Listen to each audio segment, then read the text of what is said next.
Bonjour, and welcome to Southwest France. My name is Gene Sandbloom, and I bought this 200-year-old farmhouse about 6 years ago. And I've been learning how to live here in the French countryside. And last week, uh, I hadn't been here for a few months, and I got here and we opened up the house for the first time in a few months.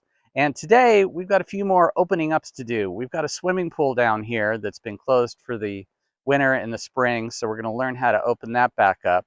I get a guest house here. We're going to open that up, and I got some projects because my daughter's coming later in the week. We're going to make sure she's got a place to stay. And then I'm also going to take you back 6 years on what it was like when I bought the house. I'll talk to you about how I made the trip over, how I made reservations with real estate agents, and just kind of the process I went through when I bought the house. But the first thing we got to do is we got to get to the pool, and the grass here is like up to my waist. So we've even got to cut a path even to get to the pool. So let's go do that. So somewhere over there is the swimming pool. I've been going at this hillside now for about, I don't know, 45 minutes with clippers and a fishing line trimmer, and I think I've used up more fishing line than the average fisherman does in a year. So it's time to bring out the big guns.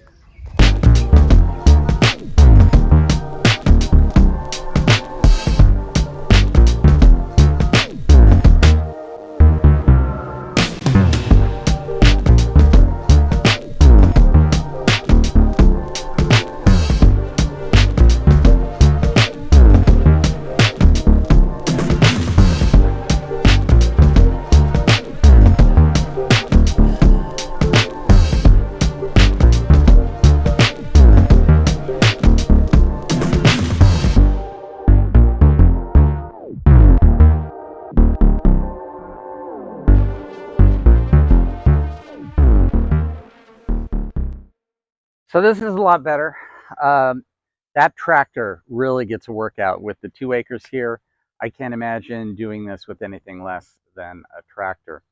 So swimming pool. If you're going to move to France, chances are you're going to have a pool. It is the #2 country on the planet behind the United States for the most amount of swimming pools.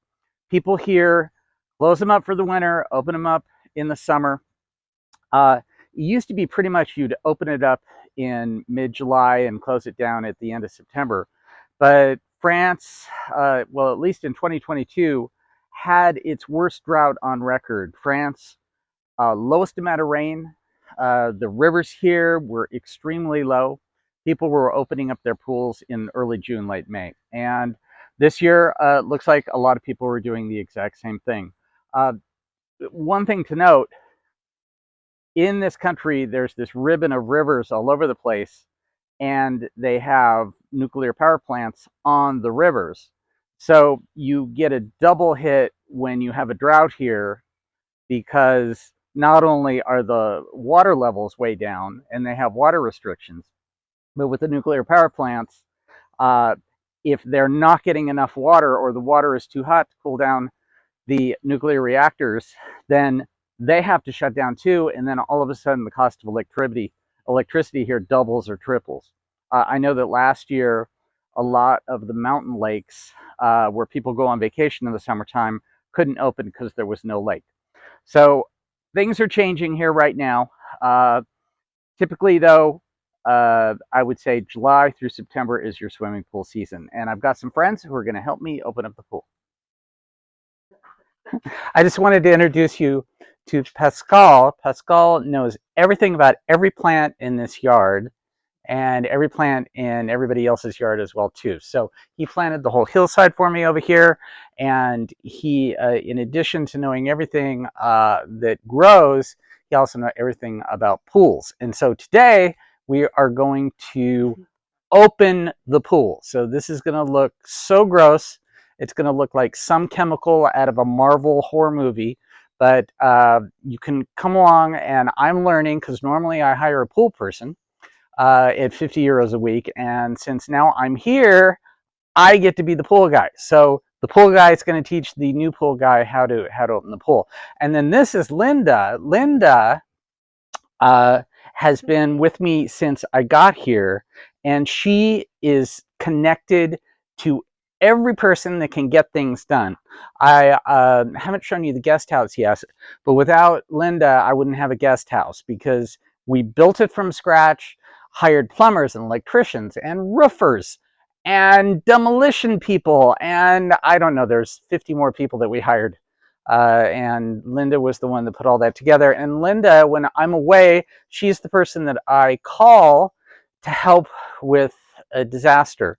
How many times have I called you this week when I've been here? Probably. Well, I've been WhatsApping you, so that's probably 6, 7 times already. Yeah, for the little disasters for me. Yeah, where I had a lightning strike. I thought the whole neighborhood, the power was off. She said, "Oh no, you just got to go flick the switch." So apparently, I got knocked on the head with a lightning bolt, and it just sent the plumbing out.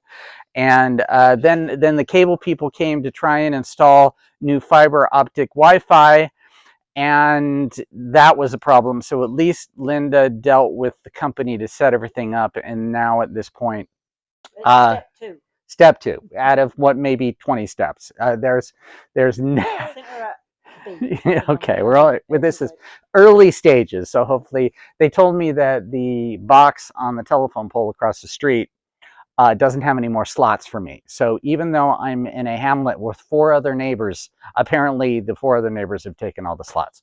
So they're going to have to put more fiber optic slots over there. So yeah, that's. I'm going to ring them and chase them for you. I knew you would, Linda. I knew you would. All right, so we're going to the pool now. Hold your nose.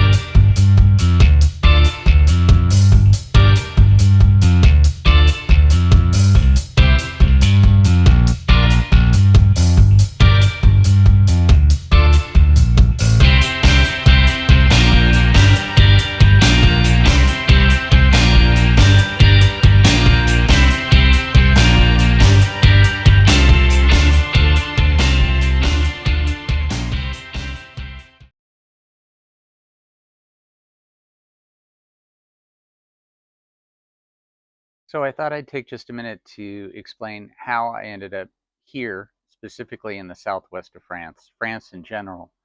I've traveled pretty much my whole life, and I'm just really comfortable being in new places. I know a lot of people that uh, buy a house in another country, visit it once or twice, and they just fall in love with that one country. And there's a comfort level of going back to that same place time and again. I'm exactly the opposite. I like going to new places and getting tired of Los Angeles, the traffic and the expense. Uh, in addition to that, I traveled just about everywhere in that part of the world, and I wanted to be close to some places that I've never had a chance to visit, most specifically Africa. And one of the great things about living in France is you just go straight through Spain and bam, you're in Africa. And there's also a lot of places in Central Asia I haven't visited as well. I could literally drive to Beijing if I wanted to. It wouldn't be easy, be very expensive, but it's all connected over here, which is just something that was different in the US. So when I sold my house in Los Angeles, I had an equity of about 350,000 US dollars. And I decided to put that immediately into a separate bank that had a lot of a global infrastructure. In that case, it was HSBC. And so, with the money ready to go, uh, and a recommendation for a real estate company over here called Leggett, uh, I just would, in the US in Los Angeles, I would every night before I go to bed, I'd sit and just browse their website. And I came across 7 houses that just kind of spoke to me. They had lots of land, they were really beautiful, they had some character. Uh, they either had a pool or they had room to put in a pool, and it was really about the house. So I uh, started sending emails to the Leggett head office in Paris, and I just said I want to visit these 7 houses. All of them were in the southern part of France, and the first house was over in Provence. So they set up appointments with the various real estate agents that were in the cities closest to the houses I wanted to visit. They were very spread out. France is huge, and driving from one end to the other is probably about 5 hours. So that's how spread out these houses were. Certainly not in one central area. But I thought everybody wants to live in Provence. Why not? And this first house in Provence uh, was on a very small property, was less than half an acre.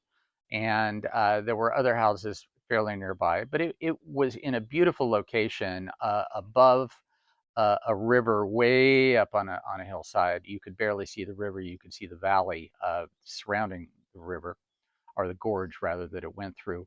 And the trees over there were very specifically almost the kind of trees you'd see in Los Angeles. It was more olive and more light colored green. You could see the area just did not get as much rain as the rest of of France was getting. But that's why people go to the south of France, and that was the south of France, which is actually the southeast of France. Um, and if you've gone down to the ocean, that's of course where Nice and Saint Tropez and Monaco and Marseille all are. So the thing about the house was, it wasn't necessarily really big. It just didn't have any style. It had a pool, which looked like it could have come from the backyard of any house in the San Fernando Valley in Los Angeles. Um, and it had 1 bedroom, 1 bathroom, a small kitchen, and a tiny living room. And the ability to expand that house was not very big. Plus, it was on the high end of the budget. So if I'd have bought that house, it would have pretty much cleaned me out and not allowed me to really put my own stamp on the house and build any additional structures. So moving on to another house a little bit further to the north. Uh, I really liked this house a lot. It was just such a weird hodgepodge. It was on about an acre and a half, and it was on a very busy highway. And even though it was up in the hills, uh, the house apparently had been added on and added on and added on to, so that there was really no flow to the house. There was just a room here. The kitchen would go into a bathroom, which would go into a storage area. It there was quote unquote a lot of potential, and the house was so unusual. The owner had a coop with chickens and a coop with rabbits, and you could potentially put in a vineyard, but it would be on a hillside. That It just seemed like a project that would just never end. Then I moved on to the third house, and it was closer to the Rhone wine region, which is one of my favorite wine regions. But the specific house was way down a winding road. And while the view from the house was really beautiful, it was attached on one wall to another house. And the outdoor spaces were not huge. It did have a pool, but it was kind of hemmed in. And the house did have character. It just didn't really speak to me very much. It just was, I think the thought that it was just so close to the neighbors, actually attached to one neighbor, was enough to make me continue to look. So the next house was a very long drive, way up into the hills, in the beautiful part of South France, South Central France. And this house was incredible. It was on 7 acres. Uh, it had one huge room that I thought could be made into a great room. It had a room that I called the Hobbit room. It was like an old library. You could just see Frodo sitting in there. It just had so much character. It had a outdoor uh, uh, glass house for growing vegetables. Uh, it had a pool on a deck that was right next to a gorge that had a waterfall. this house was unbelievable. It was so good that the real estate agent talked me into putting an offer in on it, which was immediately rejected. It was just too low. So that is another property that, had I lived there, one, I can't even imagine how it would have taken an hour to get to the nearest grocery store. Um, to have hired anybody to work on the house would have just taken forever.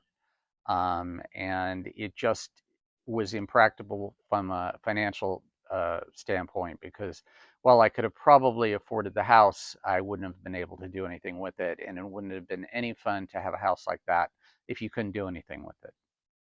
So I continued moving further to the west, and saw a couple other houses. They were fine. There was just some were old. There just was absolutely nothing special about it. And then my very last real estate agent was here in Cahors, where I spent the night before I came over here. And when I walked into this house and I saw the beams and I saw the property and I saw the pool and I just saw the potential for this house, uh, I was absolutely blown away. And the most amazing thing is that the asking price of this house was under 200,000 euros, which I couldn't buy a bad condo in Los Angeles for that amount of money. So, and it would have given me a lot of additional money to fix it up and make it my own house. So, I did go see two other houses. Didn't really do anything for me, and I said to the real estate agent, "Let's put in an offer." And we went back and forth just once. I went up in price just slightly, and that was it. I signed some paperwork. I sent them 10% uh, to their escrow account, and I targeted a date of July 4th, 6 years ago, to come over and meet the old owners and sign the final papers. And that's when I told them that I would give them $1,000 for the furniture and $1,000 for the tractor to help me keep the property clear. And with that, on that July 4th, I took ownership of the house. Incredibly easy in France to buy property.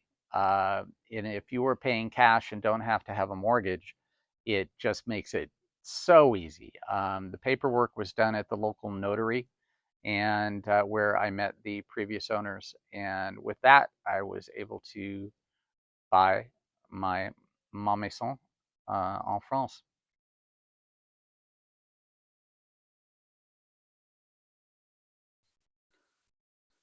So I think things are looking pretty good in the main house. So it's time to show you the guest house. And this guest house really was kind of an afterthought. When I really didn't want a big house, 1 bedroom, 1 bath, sleeping loft was really plenty for me.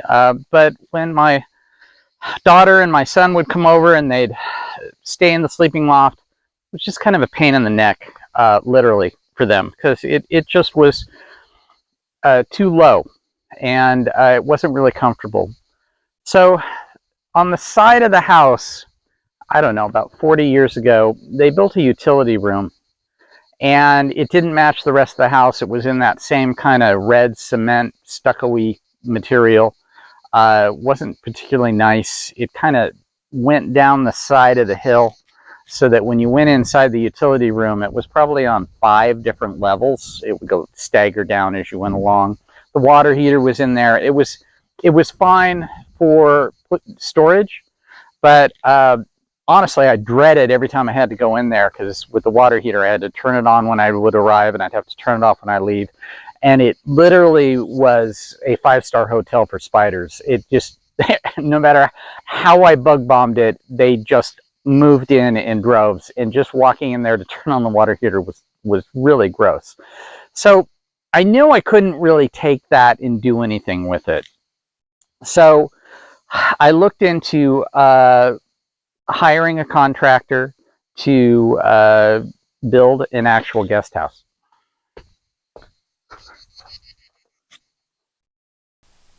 a demolition crew came in and completely tore apart the old building, saving even the roof tiles, which were used later in the new building.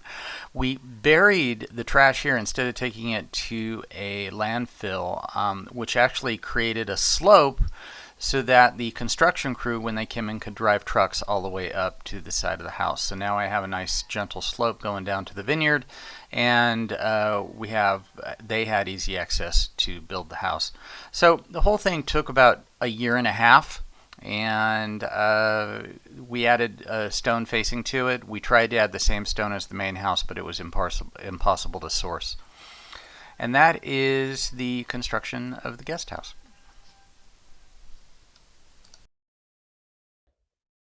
By preserving the roof tiles from the old utility room, not only makes the building legitimately look a lot older, but saved me the money from having to buy new roof tiles.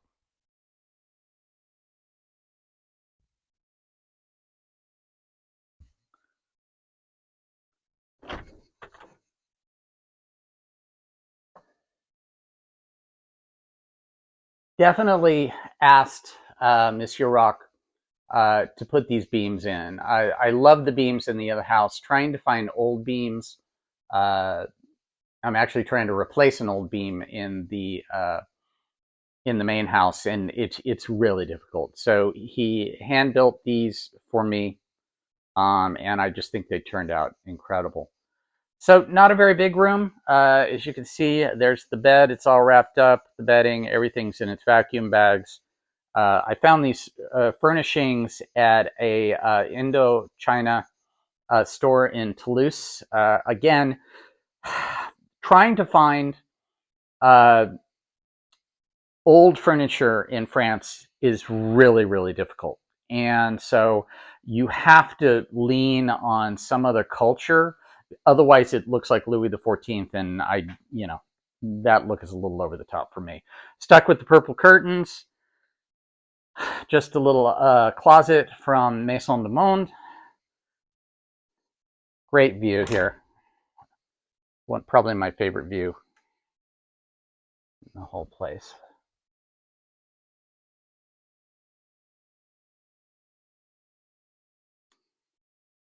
And then the bathroom.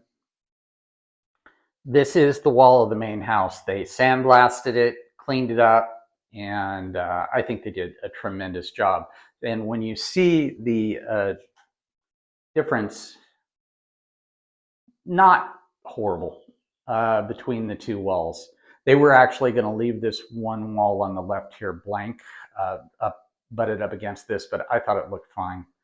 So the camera's not really showing how great it looks, but here in person it looks a lot better. Had this clawfoot tub brought in, old-fashioned toilet, more old lighting. Found this old mirror at an antique store in Cahors, old style sink. So that's it. So this is the whole guest house. Took about 4 years to build. Permits took 1 year of that. Just here, they applied to the mairie in the local town here. So this is my job, paint. Whenever you build something here, paint never seems to come with the process. So I'm the painter. So I've got a couple gallons, what are these, like 10 liters each of the Sanderban Vert color for the beams, and the same beige that is on the outside of the patio for both the ceiling and the walls here in the guest house.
So it's finished. I think the blue beams look pretty good. It definitely gives it a lighter feel in the room with the big heavy beams. This bedspread is from India. I bought it in Portland, Oregon. Um, I thought it was so cool. I went back to get a second one, and that was it. The only one they had. This piece of trash art comes from Mozambique. It's all made out of found things like spark plugs, leftover light bulbs.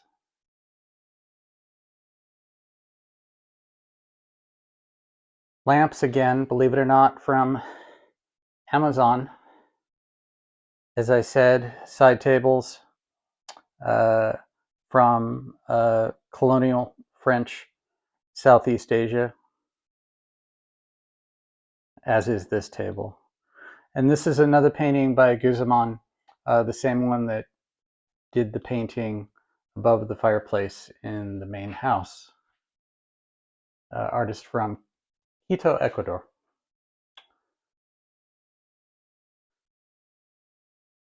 I think it goes well in the bathroom too.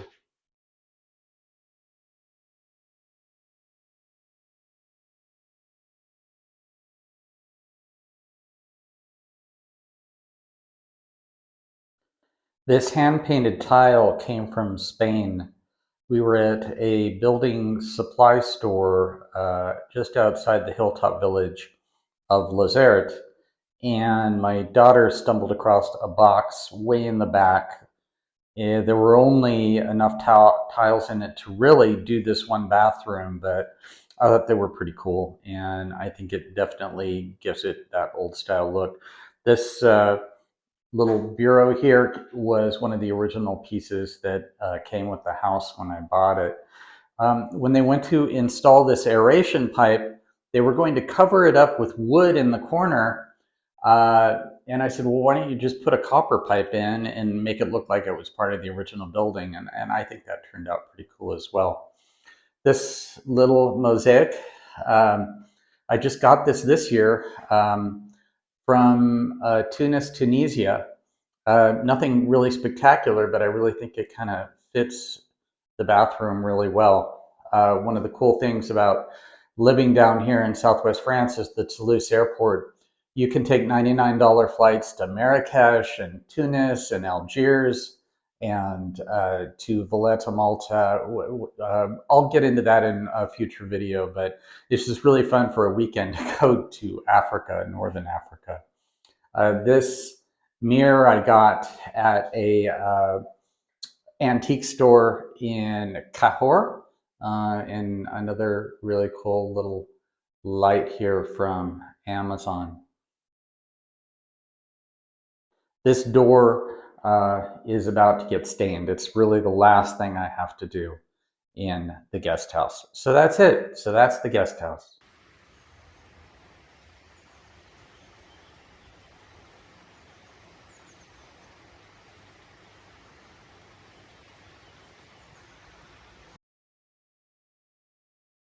So my daughter has just arrived from LA. She's going to be here for a couple of weeks. She's down by the pool.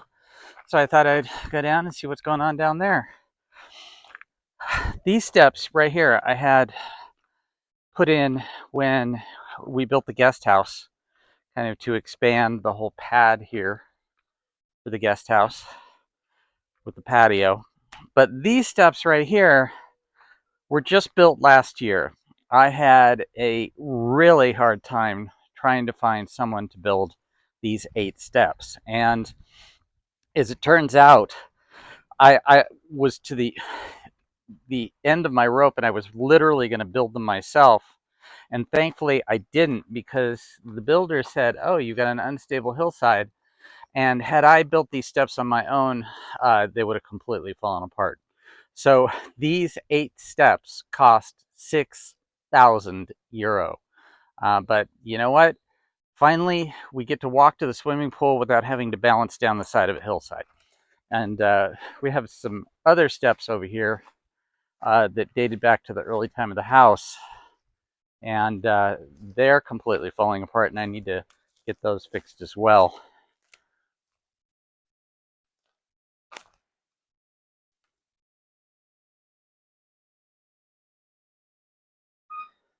This is the original steps right here, and I can't even get my head around what this is going to take to get these things fixed.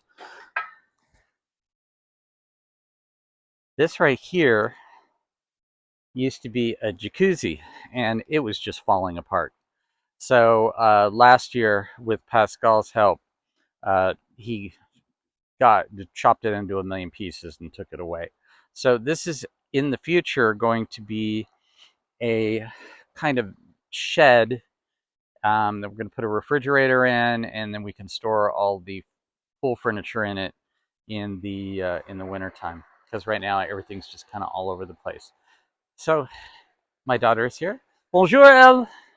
Comment ça va? Très bien, merci. Ah, merci. I see you have the floaties in the pool. Oui. Have you gone in yet? No. It's probably a little cold. This pool is not heated, but it's normally incredibly hot here in the summertime, so you don't really have to worry about it, especially now that I'm the pool guy. You can put the cover on it and it makes it a little bit warmer, but you know, most of the time it just sits here like this.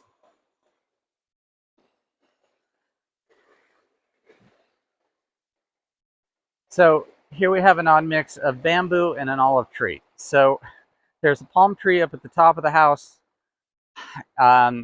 which belongs down here, and this olive tree would be perfect next to the patio up there. So it's on the list to actually swap these two trees out, but that's not going to be easy.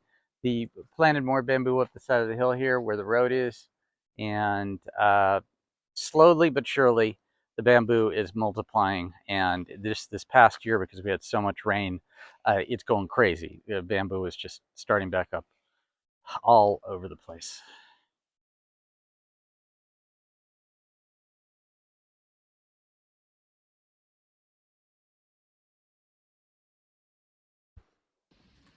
This isn't the prettiest spot.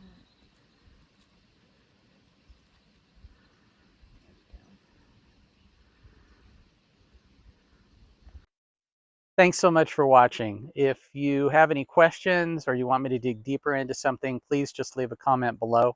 I do a new video every week. If you want to make sure you don't miss one, please hit subscribe.